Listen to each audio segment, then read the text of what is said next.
자, 오천조 TV입니다. 화성 봉담 토임 2,500평, 감정가 11억 5천, 최저가 7억 6천입니다. 이 물건은 우리가 토임은 임야인데 번지 앞에 3번지가 없는 것, 산자가 없는 것들, 이런 것들은 임야 대장에 있지 않고 토지 대장에 있고, 축적도 뭐 5천분의 1, 6천분의 1이 아니고 1200분의 1입니다. 그래서 개발이 아주 가능한 그런, 그죠, 또 임야 도민에 있지 않고 지적도에 있습니다. 그래서 감정가 11억 5천, 최저가 7억 6천입니다. 또 여기는 이제 법정지상권 문제가 있을 수 있고, 또 주택 임차인 대항력 여부에 대해서 같이 한번 살펴보도록 하겠습니다. 자, 화성시 봉담읍 분천리 220-8, 7, 9, 10 네 필지입니다. 일괄 경매고요.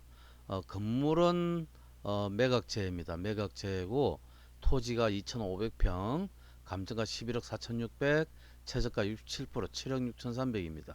그리고 법정지상권과 토지만 입찰입니다. 자, 이렇게 건물이 나와 있어요. 한번 보시면 이렇게 건물이 있어요.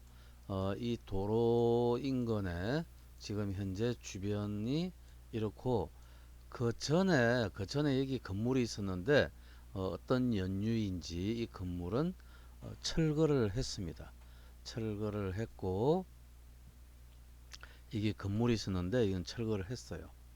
철거를 했고, 지금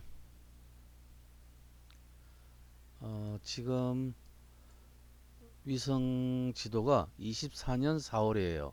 24년 4월이고, 뭐 21년 거 보면 이렇게 건물이 있어요. 21년도에는 이렇게 건물이 있고, 여기에 뭐 주거가 뭐 할 수 있는 그런 여건인지, 이거는 임장을 반드시 가야 됩니다. 또 여기 이제 도로가 있는데, 이 도로에 이 필지가 근접하는지 이것도 지적도 정확하게 확인을 하셔야 되겠죠.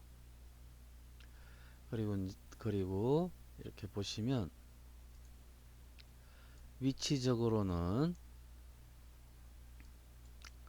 여기 이제 봉담이 이제 여기 보통리 저수지고 수원대학교고, 뭐 요렇게 해서 여기 수영리, 그 다음에 요 밑에 이제 보통리, 수길이 이렇게 이제 개발되는 이런 가능성이 상당히 많은 쪽이죠. 분천리가. 자, 우리가 지도로 일단 위치 지수를 한번 살펴봤고요. 그 다음에 우리가 물건 명세를 같이 한번 살펴보시면, 기호사 지상 소재 미중공 건물이 있고, 지금 여기에 뭐 사람이 살고 있다라고 보기는 깝깝해 보입니다. 근데 이제 차는 들어와 있고, 어, 이렇게 임장 필수입니다. 이 물건은 이제 이렇게 해서,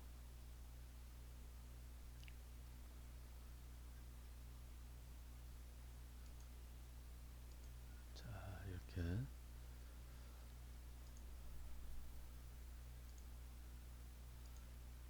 자, 저희는 이제 수원법원 앞에 있는 OK 리더스입니다. 매수 대리와 학원을 겸하고 있습니다.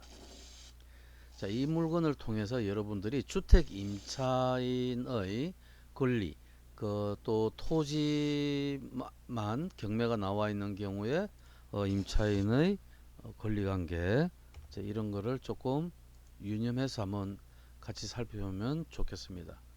이렇게 이제 앞으로는 여기 개발이 조금 상당히 진척이 될 그런 소지가 충분합니다. 5월 22일 날 7억 6,300, 지금 67%입니다. 감정평가 시점은 23년 6월이고요. 23년 6월이고, 그 다음에 그냥 임야 상태인 거는 2080평은 평당 34만원 정도, 보존녹지 공익용 산지입니다. 그 다음에 지금 주택부지 조성한 임야 137평은 평당 140만원 평가했습니다. 약 137평 정도 되고요. 그 다음에 이제 도로로 현재 되어져 있는 부지는 평당 42만원 평가되어져 있습니다. 여기에 입찰 제시외 주택해서 1억 6,600이 매각 제외되어져 있습니다. 40평이 매각 제외되어 있고 최저가는 제시외 매각 제외 감안한 가격입니다. 감안한 가격이고 건축 신고를 했는데 건폐율 상한 초과하는 것으로 보이고 그 다음에 사용 승인 여부는 확인해 보셔야 됩니다. 자, 구독과 좋아요 해주시면 도움이 상당히 되겠습니다. 자, 수익 분석, 낙찰 분석 이렇게 의뢰해 주시면 같이 연구해 볼 수 있는 여지가 많겠죠. 남봉당 IC 동측 인근이고 또 남봉담 IC 위치가 있고 그 다음에 북측 3 내지 4m 도로 접하고 남측 약 4 내지 5m 도로 접한다고 되어져 있습니다. 현황도로 220-9번지 통해서 진입할 수 있고 이렇게 차량 소요 10분 거리 이내 도심 근교 녹지 지역 이렇게 평가되어져 있습니다. 그렇지만 여러분들이 직접 토목 설계사나 현황에 확인하셔야 됩니다. 화성시청에.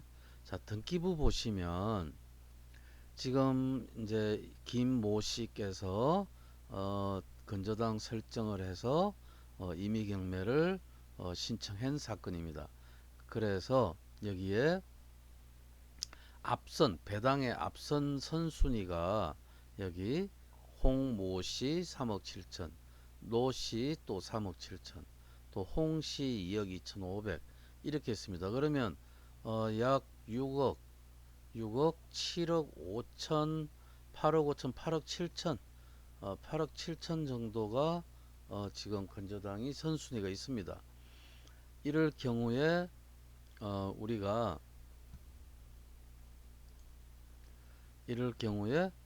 지금 최저가가 7억 1,300이기 때문에 무익녀로 이번에 낙찰을 받지 않으면 지금 채권자가 낙찰받지 않으면 무익녀로 경매 취소될 여지도 있습니다.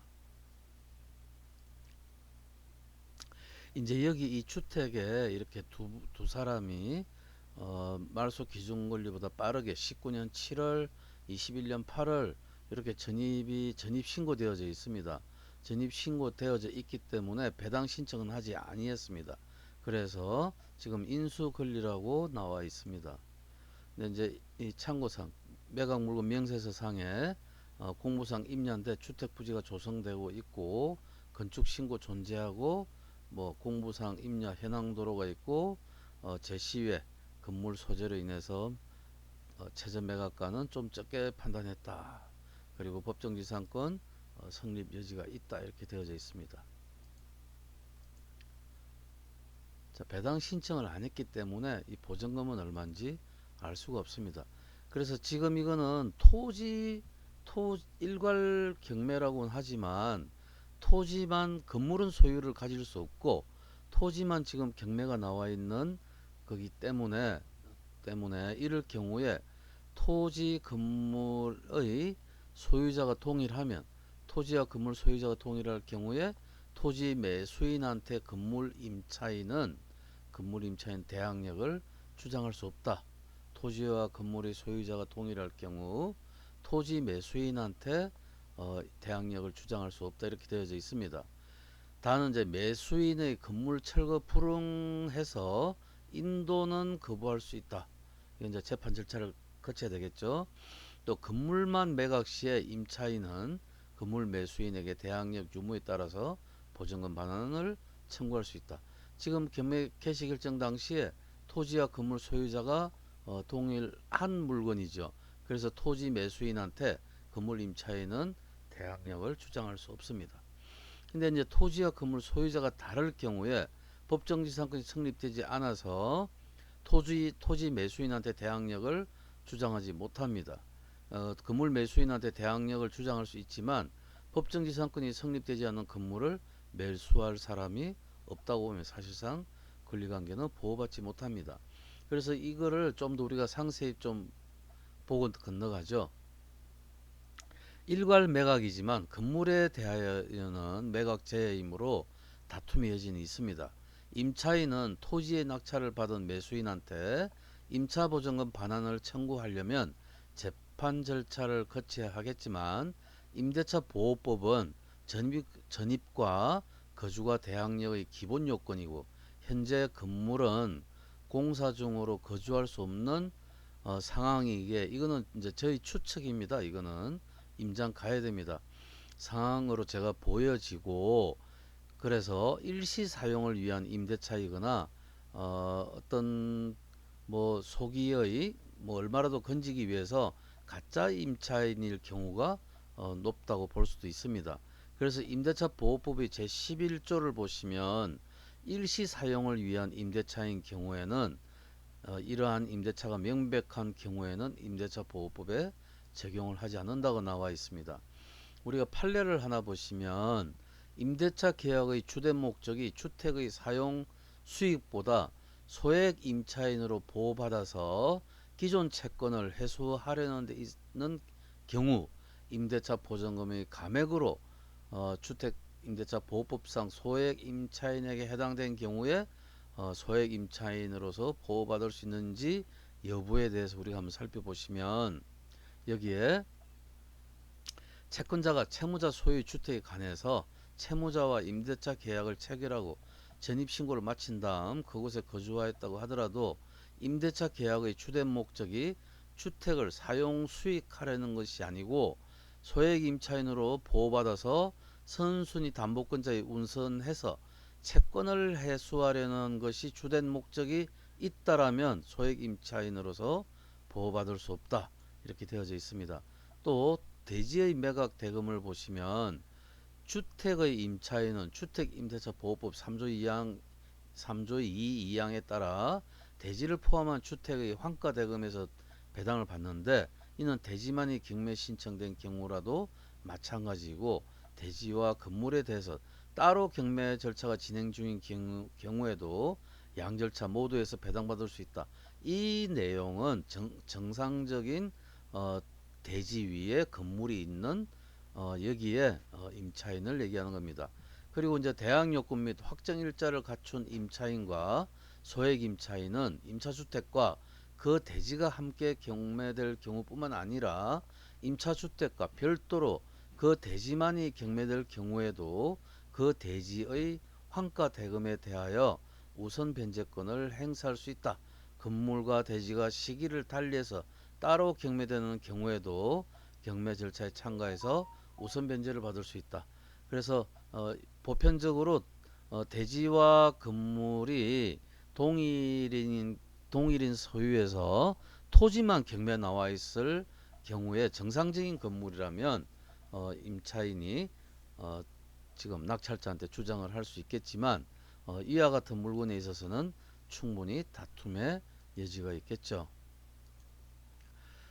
이제 이와 같은 우선 변제권은 이른바 법정 담보 물건의 성격을 갖는 것으로서 임대차 성립 시의 임차 목적물인 임차주택 및 대지의 가액을 기초로 임차인을 보호하고자 인정되는 것이므로 임대차 성립 당시 임대인의 소유였던 대지가 타인에게 양도되어 임차주택과 대지의 소유자가 서로 달라지게 된 경우에도 임차인은 주택 및 대지의 환가 대금에서 배당받으며 이때 임차주택이 미등기인 경우에도 마찬가지다. 지금 이걸 보면 임차인은 이 토지 낙찰자에게 배당 우선 변제권 신청을 해서 임차인으로서 보호받을 수 있다라는 그 내용이 되겠죠. 다만 이러한 법리는 대지에 관한 저당권 설정 당시에 이미 그 지상 건물이 존재하는 경우에만 적용될 수 있는 것이고 저당권 설정한 후에 비로소 건물이 신축된 경우에는 소액 임차인은 대지의 환가 대금에 대하여 우선 변제를 받을 수 없다. 그러나 토지에 대한 건조당권 설정 당시에 그 지상의 건물의 규모, 종류와 외형상 예상할 수 있는 정도까지 건축이 진전되어 있는 경우에는 그 지상 건물의 소액 임차인에게 대지의 매각 대금에 대한 우선 변제권을 인정할 수 있을 것이다. 이렇게 나와 있습니다. 자, 이제 좀 이해가 됐나요? 글자가 하도 많아서 지금 이 물건 같은 경우에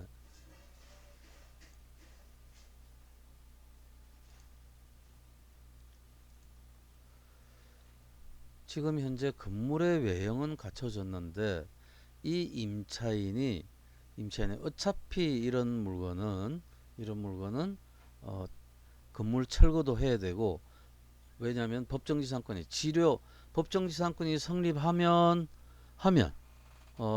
지료 청구해야 되고, 성립하지 아니하면 철거를 해야 되기 때문에 어차피 소송을 해야 됩니다. 어차피 소송을 하면서 임차인에 대한 이런 보증금 문제까지 소송을 통해서 어차피 해결해야 됩니다. 그래서 이 물건은 재판 과정과 조정을 통해서 성립되는 그 과정, 그리고 시간이 지나가서 이쪽 봉담 분천 일대에 향후에 땅값이 상승될 거를 예측해서 이거를 들어가야 됩니다. 들어가야 되고, 만약에 인수한다고 하더라도 이 보증금은 얼마 되지 않습니다. 얼마 되지 않고, 이런 물건들은 특징이 이제 지금 나중에 미래 가치가 가장 중요한 그런 사안이지, 뭐 당장의 어떤 수익성 이런 것보다는 이제 그런 쪽으로 판단하시는 게 더 도움이 되겠습니다.